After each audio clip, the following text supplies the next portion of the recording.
যতনা খোলংখা 19 জানুয়ারি ককবরক সাল অসাল না রুগই আং ত্রিপুরা হাস্তেনি যতর লুকুরগ্ন আনিখানি হামজাকমা থেইখা কাহাম ইয়াফারু।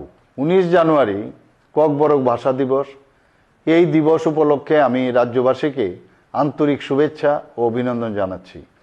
আমাদের রাজ্যে 19টি জনজাতি সম্প্রদায়ের প্রত্যেকটির নিজস্ব ভাষা ও উপভাষা রয়েছে, যা সম্মিলিতভাবে আমাদের ঐতিহ্যের এক অমূল্য সম্পদ। ত্রিপুরা সরকার ককবরক সহ অন্যান্য সংখ্যালঘু ভাষার সংরক্ষণ, প্রসার ও উন্নয়নের ক্ষেত্রে দৃঢ় প্রতিশ্রুতিবদ্ধ। ককবরক ভাষা 1979 সালে রাজ্য ভাষার মর্যাদা লাভ করে। এই ভাষা ত্রিপুরার জনজাতি জনগোষ্ঠীর ইতিহাস, পরিচয় ও আকাঙ্ক্ষার এক জীবন্ত প্রকাশ। বর্তমানে রাজ্য জুড়ে প্রথম শ্রেণী থেকে দ্বাদশ শ্রেণী পর্যন্ত ককবরক ভাষা শিক্ষা প্রদান করা হচ্ছে। 2025 সাল পর্যন্ত প্রাথমিক স্তরে 1296টি বিদ্যালয়ে, মাধ্যমিক স্তরে 115টি বিদ্যালয়ে এবং উচ্চ মাধ্যমিক স্তরে 65টি বিদ্যালয়ে ককবরক পাঠদান চালু রয়েছে। গত 7 বছরে ককবরক শিক্ষা প্রদানকারী শিক্ষা প্রতিষ্ঠানের সংখ্যা উল্লেখযোগ্যভাবে বৃদ্ধি পেয়েছে।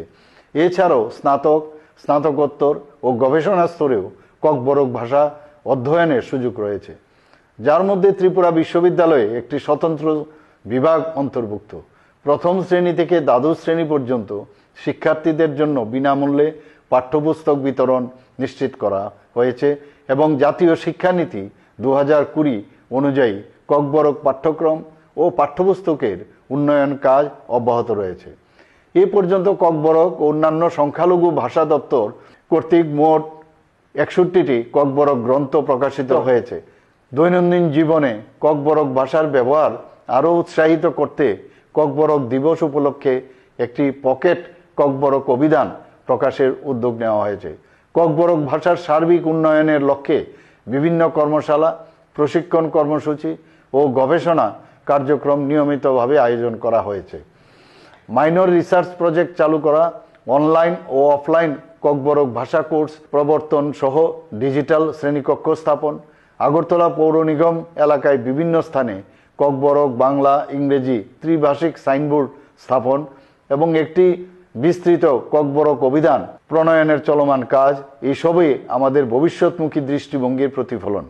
48তম ককবরক দিবসের এই পবিত্র ও গৌরবময় মুহূর্তে আমি সকল ভাষাপ্রেমী, সাহিত্যিক, শিক্ষক, শিক্ষার্থী এবং জনজাতি সমাজের সকলকে আমার আন্তরিক শুভেচ্ছা, অভিনন্দন জানাই।